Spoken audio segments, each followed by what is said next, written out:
It was a storm-battered shore with treacherous currents. And when the winds subsided, the fog would often shroud the coast, sometimes for days at a time. Many a dream was shattered on those rocks. And those who lived on this shore did what they could to rescue the shipwrecked. They built a little shelter out of the rough materials the sea itself provided, and they rebuilt a little sturdy lifeboat that drifted ashore. With great effort and often at great risk, they would go forth to rescue those whom the storm seemed bent on destroying.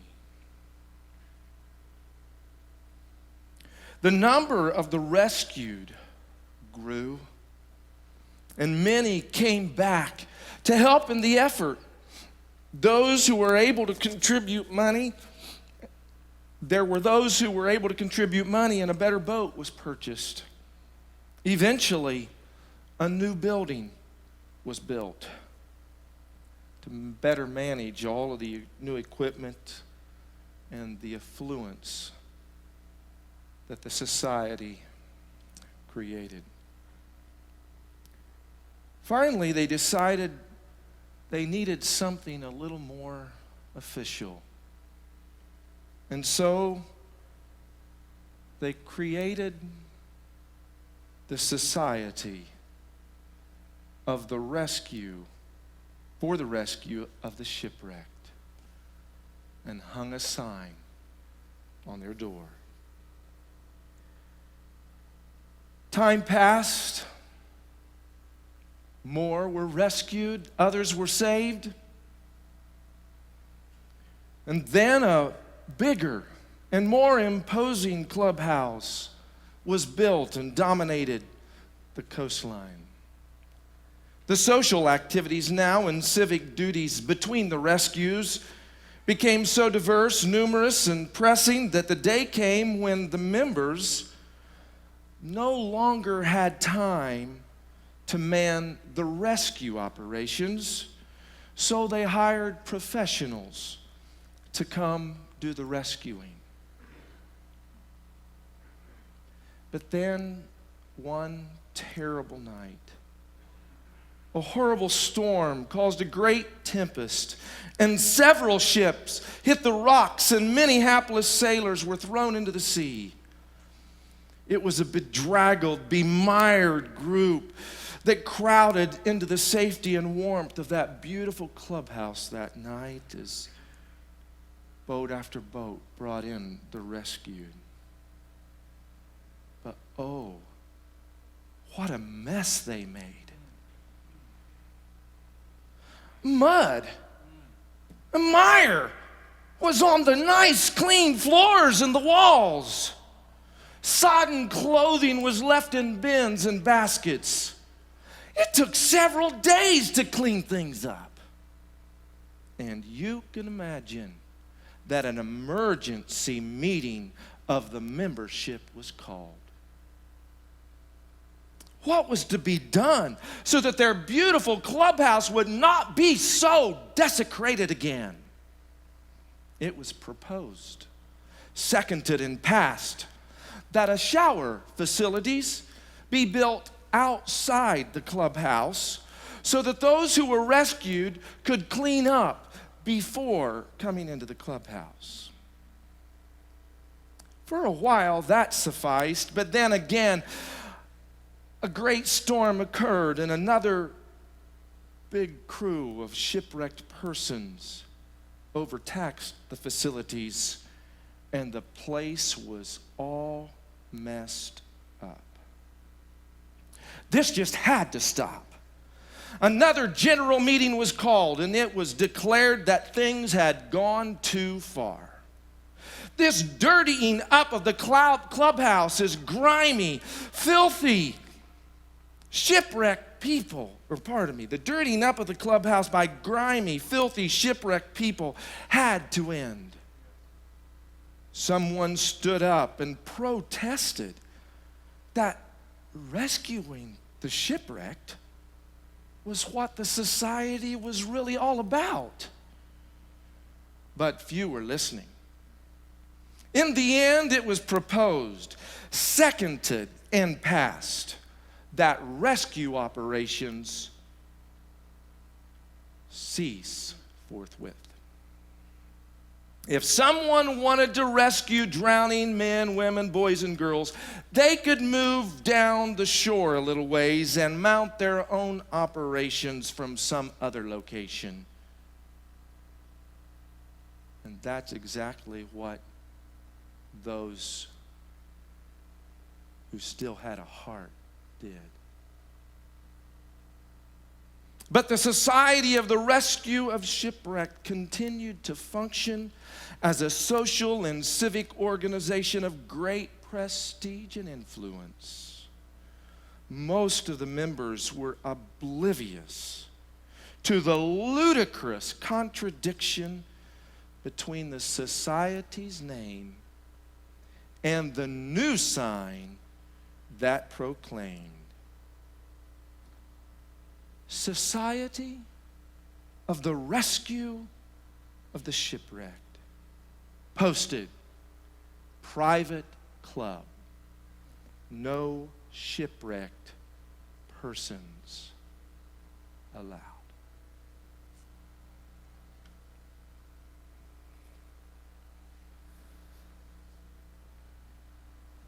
In John chapter 4,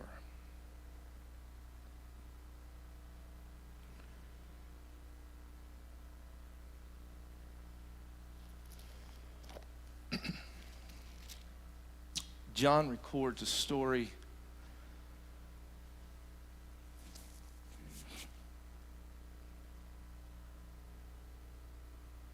and within the beginning of that story, he tells us that Jesus must needs go through Samaria.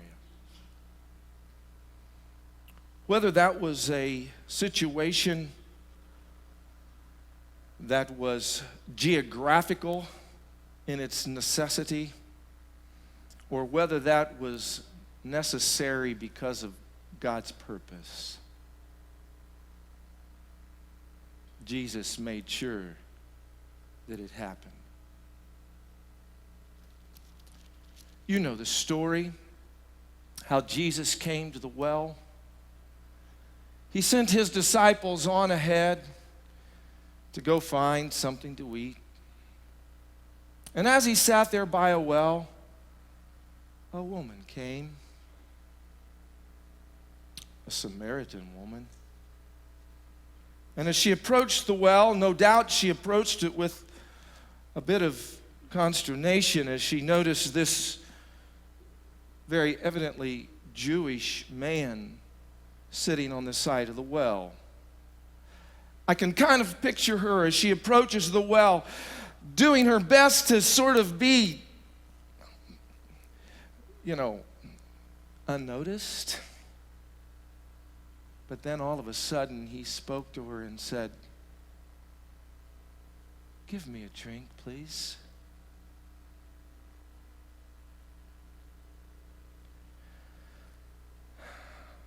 She was startled. She said, "Sir, it's very clear you're a Jewish man. I'm a Samaritan woman. The Jews have no dealings with the Samaritans. How is it that you would ask me for a drink?"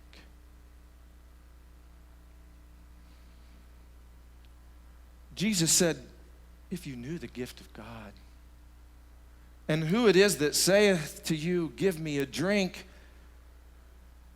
you would have asked him for a drink, and he would have given you living water."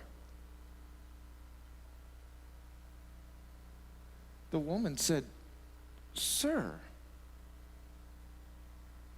you don't have anything to draw with. How would you give me this drink of water?" Jesus said, "I tell you what, whoever drinks of this well, but the water, shall thirst again, but the water that I give will flow from you with springs of living water, and you will never thirst again. The woman said, Sir, give me this water so that I don't have to come here to draw. Historians tell us that it's likely that this encounter was unusual on many fronts. Probably this lady was not one that was received well by the other women of the community as her story unfolds. Typically, the ladies would come to the well together. It was sort of their time for fellowship and, our terminology, their time for tea. But she was alone.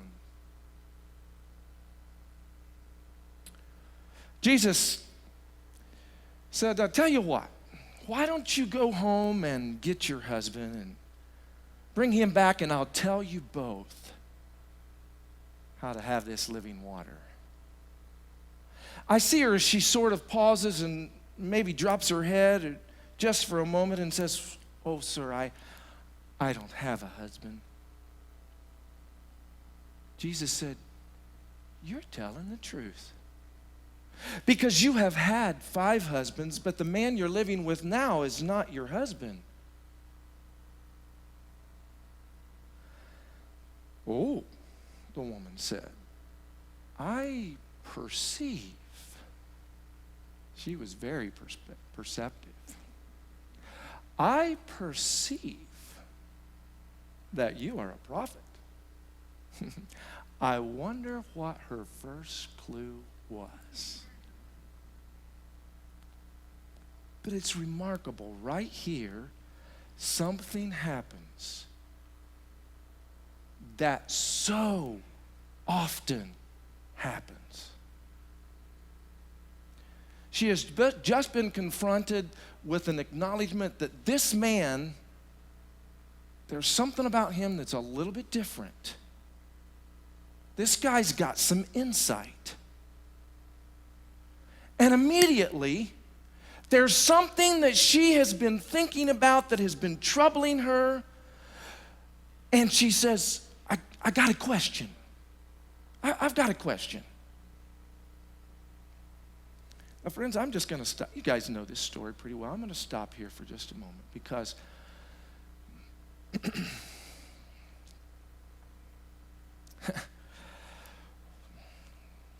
we have our little plans. We have our little 3-point outlines. We have our little way of getting somebody's attention. Can I tell you about one time that happened to me? My friends and I were singing at a little church, a little Nazarene church in the town of Muncie. And we had sung there, I believe, in the morning, and we're planning to sing again that night. And I was talking to the family. I says, why don't we just go kind of around the block and invite some of the people just right here?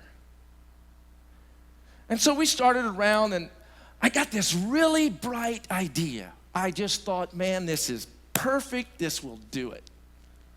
And so I knocked on this door, and I said, pardon me, sir. I said, could you tell me where the Nazarene church is? And I called it by name. I gave that church's name. I don't remember what the actual name of the church is now.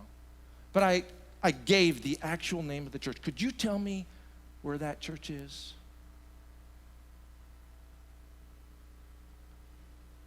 My idea, I thought it was great. I thought, this will be my way of saying, hey, this church is right here. We want you to come. If they didn't know, I was going to tell them about it. And if they didn't know, I said, great, you know where it's at. We're going to be singing there tonight. Come and hear us. I thought it was a great, I really did. I was just as innocent can be. But when he said, I don't know, and I told him where it was, he was immediately angry. And he said, I don't believe in playing tricks. And he slammed the door in my face. That took the wind out of my sails really fast. I think we quit knocking on doors right then, and we went back to the church. We started praying, feeling bad for what had just happened. And I had to go back. I don't know if it helped or not, but I went and I knocked on that man's door again, alone this time. I left the others back at the church. And he opened the door and he looked at me as if to say, what in the world are you here for now? And I stood before him and I repented to him. I said, I am so sorry, sir. I'm young. I thought it was a clever idea, but I wasn't trying to pull. I wasn't trying to just trick you. I am deeply sorry. He accepted my apology. And I went back to the church and I was able to sing in freedom that night. But I don't know whatever happened. I hope that my willingness to humble myself to him was enough to, God is able to work all things for good. Maybe when I get to heaven, I'll find out that he ended up getting saved and that my humility was enough to, I don't know. I have no idea. I may have offended him so bad the first time that he's forever spoiled, so to speak. But often when we come in contact with people, friends, let me just admonish you, don't play games. Don't try to trick people. Don't try to, I got you now. No, friends, we're not in this to trick people. We're here to love. They're storm-wrecked people. We can't be trying to trick them into getting saved. It won't work anyway. They've got a question. I can guarantee you, they've got something that's bothering them. And a lot of times it's because the church has been fussing. That's what was wrong here. She said that, you guys say that we have to worship in Jerusalem, but our fathers say it's okay to worship right here in our mountain. What do you think? Wow. The conclusion of Jesus' statement there was, believe me, woman, the time's coming where the location's not going to make any difference. The time has come when those who worship the Father must worship him in spirit and in truth. She says, oh, sir, I know that when Messiah comes, he's going to explain everything to us. Friends, can I tell you this? You're not the Messiah. And there's going to be some questions the people that you come in contact with, you're not going to have the answer for. Will you be man enough or woman enough to say, I don't know?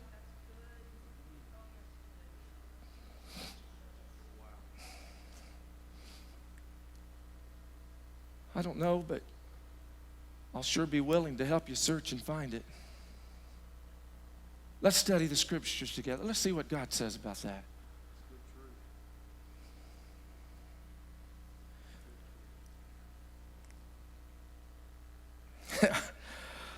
Is there any better verse in all the Bible than John 4:26? Jesus saith unto her, I that speak unto thee am he. Wow. Here's this woman that's an outcast. She can't even go to the well with the crowd. She's got to go by herself. And Jesus has just told her as plainly as he tells anyone, I'm the Christ. Her excitement is unmatched. Just about that time, the disciples come. And man, did you see that? Now, we know from back in, what was that, verse number 9? How is it that thou, being a Jew, askest me, a woman of Samaria? For the Jews have no dealings with the Samaritans. Do you think the disciples might have known that too? And all of a sudden, the disciples show up. Jesus is talking to that Samaritan. They're talking. She's excited. What's going on here? And all of a sudden, she drops her water pot. What'd she come for?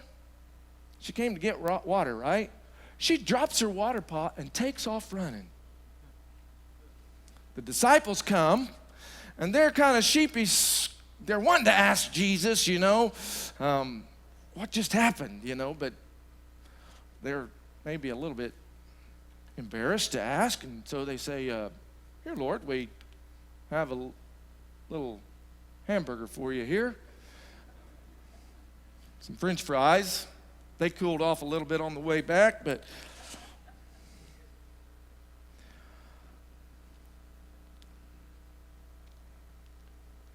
in the meanwhile, a lady comes back to her hometown. And listen to what she says. Come see a man which told me everything I've ever done. Is not this the Christ? Now, can I ask you, do you think the conversation that we just read is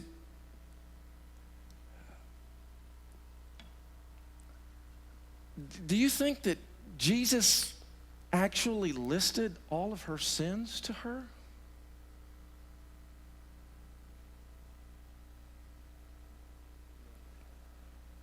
Jesus just put his finger on the one thing that was the biggie in her life. And she knew that if he knew that, there wasn't a single thing he didn't know. And so she comes back to town and says to the men of the city, now I'm not sure which men, but I know there are 5 of them there. Make that 6. Who are pretty interested in knowing about a man who knows everything she's done.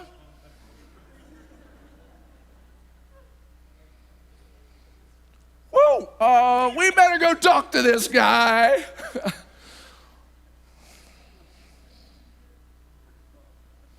We better go talk to him. And they all come. Now, in the meantime, back to the disciples. Hamburger, Lord? French fries? Milkshake? I've had meat to eat that ye know not of. Friends, I know we love to eat. That's the one sin that the world just loves to peg on the holiness movement. If they don't have anything else to say about the holiness movement, oh, you guys will talk about every other sin, but I tell you what, you guys are gluttonous. They love to peg it on us. We love to eat.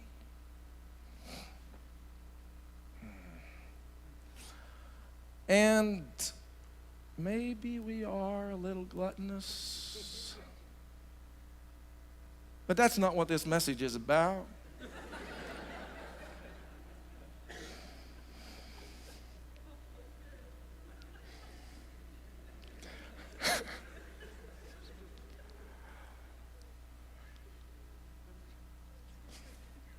I hope I don't get tickled. A few weeks ago, I was preaching at my home church, and I got so tickled I was crying.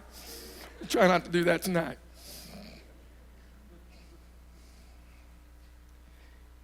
He said, my meat is to do the will of him that sent me.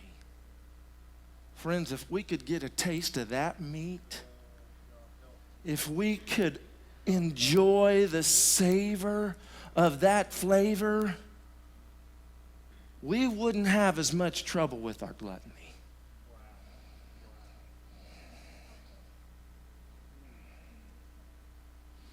And then he says this, say ye not, there are yet 3 months, 4 months, and then cometh the harvest. Behold, I say unto you, lift up your eyes and look on the fields, for they are white, all ready to harvest. And he that reapeth receiveth wages, and he gathereth fruit unto life eternal, that both he that soweth and he that reapeth may rejoice together. And herein is that saying, one soweth and another reapeth. I sent you to reap that wherein ye bestowed no labor. Other men labored, and you are entered into their labors. And how often we want to take the credit for the harvest. Can I just remind you, Jesus said, without me, ye can do nothing. Verse 39, and many of the Samaritans of that city believed on him for the saying of the woman which testified, he told me all that ever I did. So when the Samaritans were come to him, they besought him that he would tarry with them, and he abode there 2 days. And many more believed because of his own word. Friends, don't miss this. These next couple of verses are critical here. Many more believed because of his own word, and said to the woman, now we believe, not because of thy saying, for we have heard him ourselves, and know that this is indeed the Christ, the Savior of the world. Friends, we are far too worried about whether we get them in our church or not. We're too worried about whether they attend our Sunday school. When I see the neighboring church's van pass mine on Sunday morning, I don't look in there and say, oh, does he got any of my kids?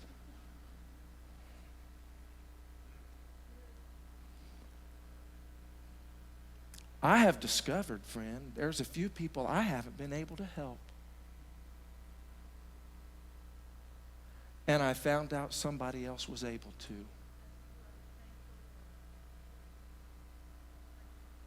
When I was in college, there was one gentleman that I came across, and I was trying to help him.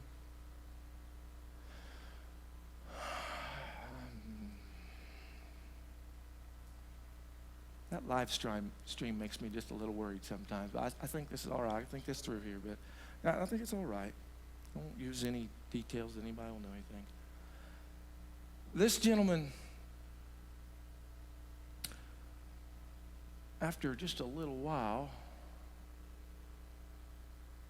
I began to sense that he had a crush on me.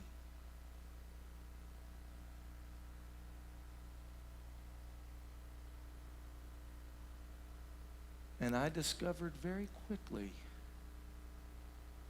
even though all of his questions were spiritual, I need you to help me with this situation. He wasn't interested in getting spiritual. He was interested in breaking me down. And I finally told him, I said, I'm sorry, but you're going to have to find someone else to help you because I'm not the man. Several years ago, I heard Brother Dan Durkee make a statement that when I first heard it, I was kind of shocked by it. But he said this: one soul is worth all of the whole world, but one soul is not worth two souls. Now, you've got to be careful not to take that too far. But there are some people you won't be able to help, but someone else can. And there are some people that will hinder your ministry. The devil loves to just bring people into your life that just consume all of your time, all of your energy, take all of your joy away, and you have nothing else to give. And in those instances, you've got to find direction from the Holy Spirit, but there are times when you have to just distance yourself from someone who is not willing to say yes to God. As long as somebody's willing to say yes to God, I'm all for helping them. But if they're just trying to use me, then I'm sorry. There are some others that I need to help. It's like the beggar, the professional beggars ruin it for the people who are really in need. Because we start closing our pockets because, man, he's making more money than I am just standing on the street corner. We kind of get that philosophy or that idea. And then there's real people who are really in need, and we're like, well, he's probably just one of those professional beggars. And so, spiritually speaking, we've got to be careful that God helps us to utilize our energies appropriately. I don't know. I want to just share just a few little things in closing this evening. I'm a farmer. How many of you know I'm a farmer? Any of you know that? I love to farm. My probably as far back as you go. I mean, everybody was a farmer in the 1800s, right? My grandpa was born in the early 1900s, and he was a tenant farmer. If you don't know what that means, he was a gentleman who started out with his family working someone else's ground. He lived in the house and farmed the ground, had his animals, and the landowner had things that my Grandpa Henry would take care of, and he worked hard. He was a hard worker. He pinched his pennies and scraped and saved. My grandpa lived by a penny saved as a penny earned. And boy, he didn't let him go very quick.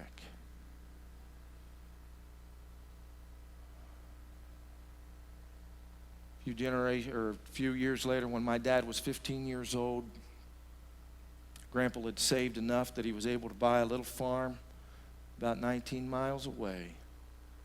And that's where my brother lives today. And we farm the ground that my grandfather farmed in the 1940s. I love to farm. I grew up on the farm. My boys all grew up on the farm. There's something about farming that's very interesting. You will never, ever get a crop if you don't plant some seed.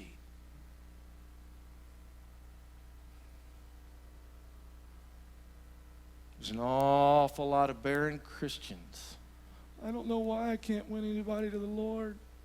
Have you been planting any seed? I don't know, Brother Brown, if I'm taking this out of context or not, but there's one verse that said, "Is the seed yet in the barn?" It's critically a farming situation. My seed will never grow a crop if I don't get it in the ground.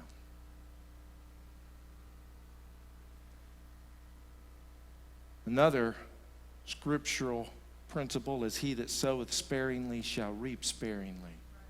He that soweth bountifully shall reap bountifully. Somebody, were you asking? I think it was you asking me the other day, when you sow your seeds, how many of the ones that you sow grow? Well, that varies by crop. Seed corn, typically, we plant about 32,000 seeds per acre. I go out and count every one of them. Not really. And about 90% of those or more come up.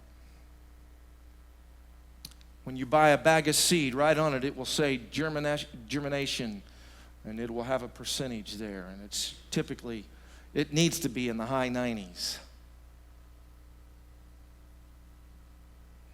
Soybeans is a little different. Typically, soybeans range somewhere it could be as low as 75% up to about 85, maybe. If you get 90%, it's a really good germination test. Soybeans, typically, I get on over 200,000 seeds per acre.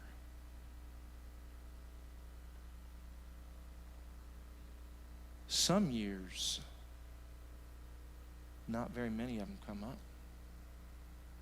You see, if I plant my seed nice, I can do everything perfect. I can do everything right. But if a cold, wet rain comes on that seed right after I planted it, it rots. Or the ground gets too hard for it to come up. I don't have time to go through all the scriptural spiritual applications of that, but I'm telling you what, friends, it's a tedious process of getting the seed to produce a crop. But then comes harvest. Harvest is such a fun time of year. We love harvest.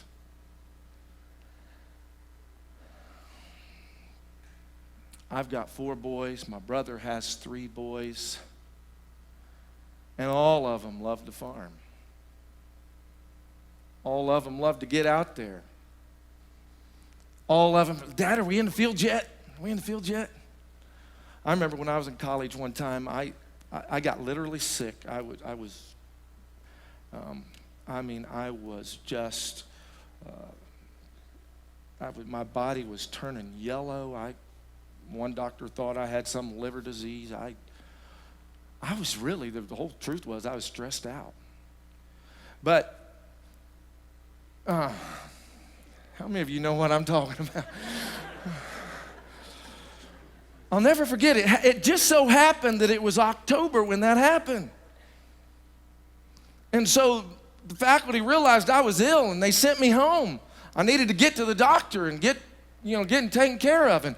And so we went home, and I went to the doctor, and the doctor started taking some tests, and he said, well, first of all, he said, you're going to have to just, kind of get stress out of you, and you're going to have to get a lot of rest. And I found that I rested so well in that combine. Man, I didn't have stress. And it was just a few days. Oh, now I did actually sleep, but I spent a lot of time in that combine resting. Resting my mind, resting my heart. And I was well in just a few days. Harvest is so joyous.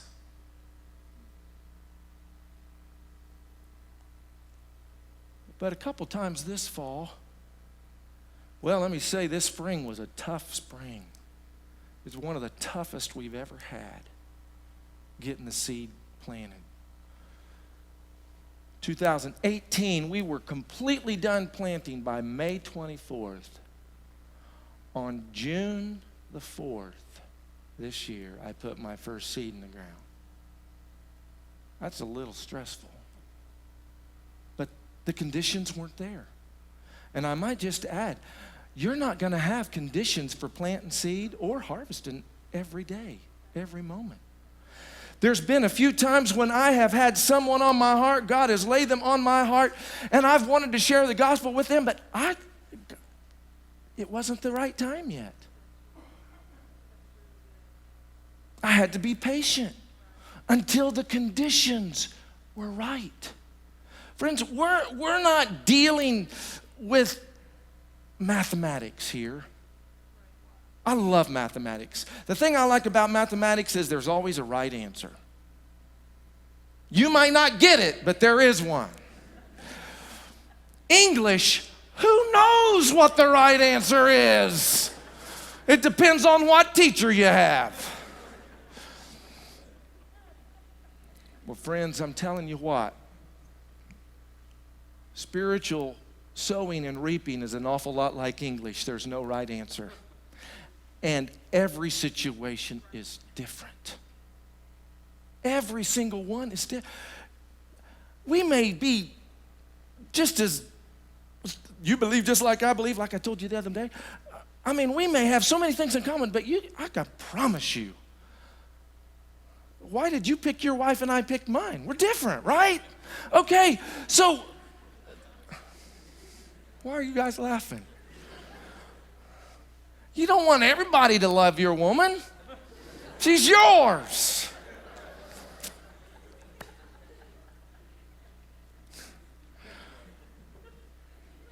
This fall, we were a month late getting started. Normally, I'm starting harvest by last week of September, at least by the 1st of October. We were not able to get in the fields all this year until October, I think it was the 14th, almost 3 weeks later than normal. And by that time, the boys are all at college, fall breaks over. My other boys are in school, and here's me and my brother, the old men now, trying to get the harvest in.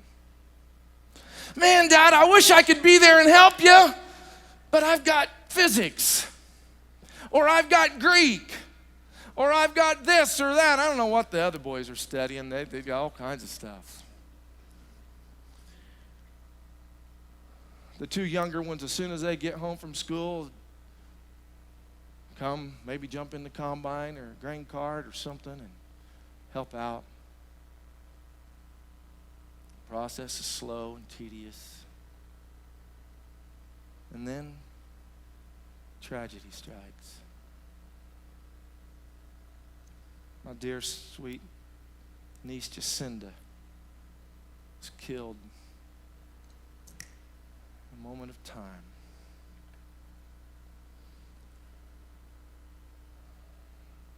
The day she died was one of the prettiest days a farmer could ask for getting the field or getting the crop out of the field. And we were in no shape to get out there and harvest because our hearts were broken. And friends, I have seen godly men who've had so much hope and so much potential face tragedies of life, get booted from a church unfairly, situations where people were acting like the Society for the Rescue of the Shipwrecked, who had forgotten their mission.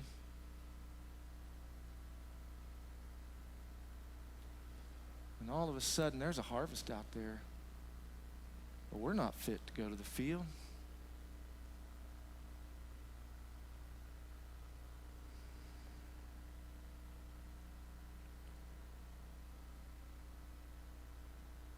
Jacinta died on November the 22nd. 3 days later, November the 25th, early in the morning, all around our community,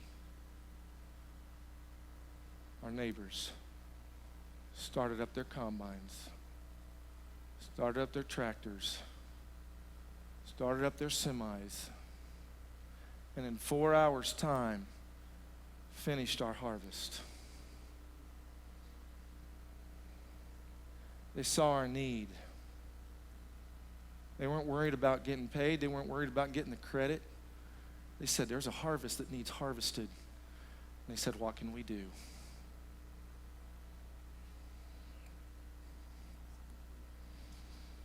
Right here, guys. Right here, girls.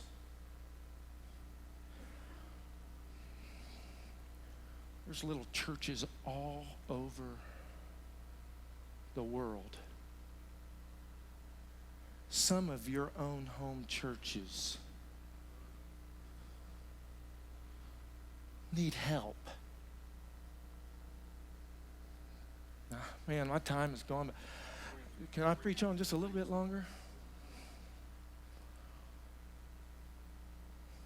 We've got churches that need help. But we've got two problems. Two problems.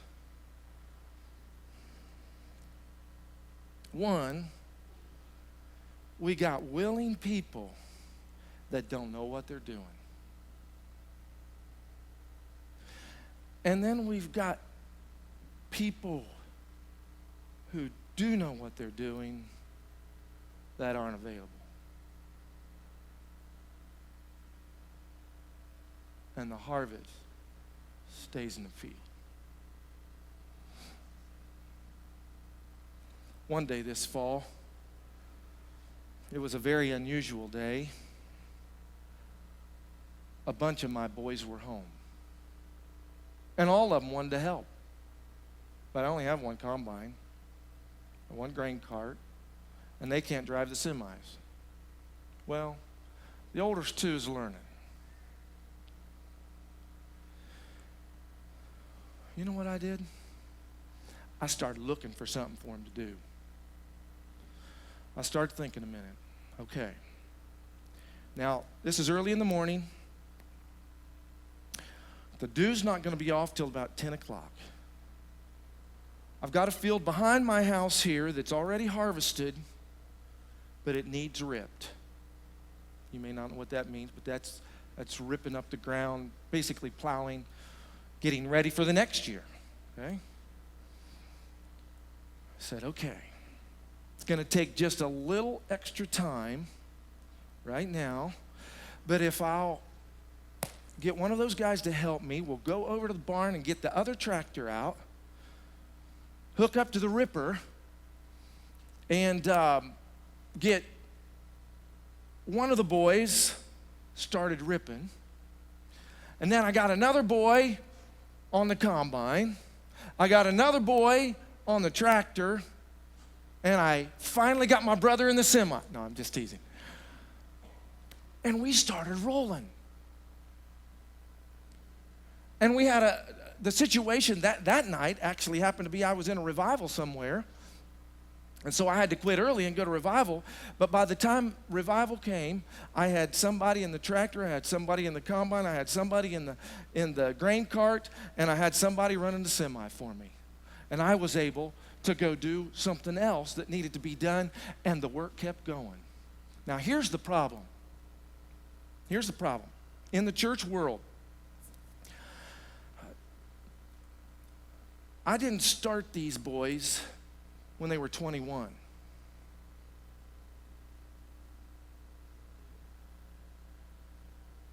Titus, what were you, 10 maybe, give or take, when you started driving tractor? We don't just, we got bulldozer, excavator stuff we clear fence rows with. Man, I put him on that thing when he was young. It's fun, isn't it? If he needs something to do, Dad, you got any fence rows to clear? He'd love to do it. Now, I don't buy new equipment. I'd be a little too scared to put a 10-year-old on new equipment. But you buy something that's good and used, still has a lot of life in it, and, well, can I tell you, oh my goodness, I'm preaching so long. Is it okay? I got to tell this story. When my oldest sister first got married, her husband was incredibly talented. Oh my goodness, the talent that man. Talk about a soul winner. That man had a personality. Nobody was a stranger.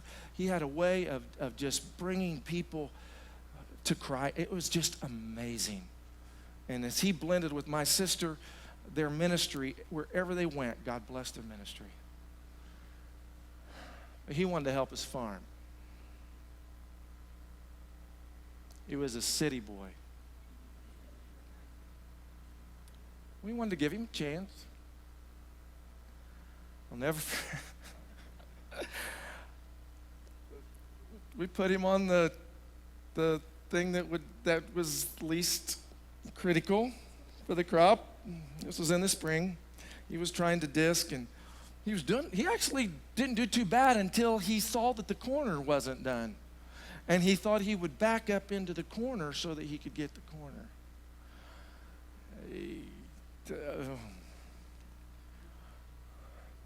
Before he got the tractor stopped, the disc was almost on top of the tractor. It was jackknifed all kinds of ways and twisted and turned. I don't think he ruined it, though. No, he didn't. I know he didn't. Scared him half to death. He didn't really offer or volunteer to help us much after that. Sad to say, I've seen a few people who mean well. They ran the cultivator right down the row. They didn't get the weeds, they got the seed.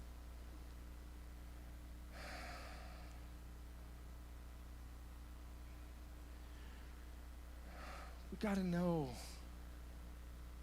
how to handle people tenderly.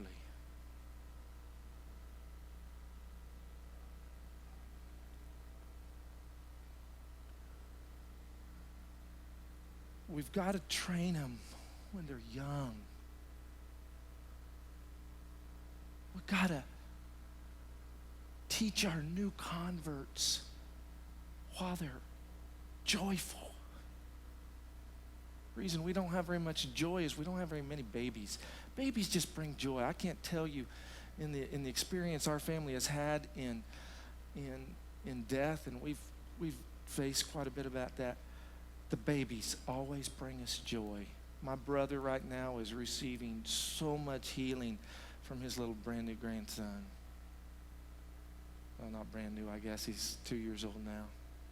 Oh, he brings him so much joy in the midst of his sorrow.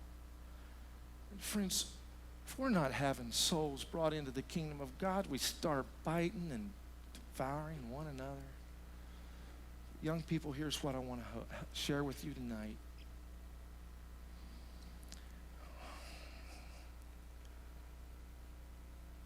God can use you. There's something you can do. Don't waste what God's done for you on yourself. Yield yourself to God.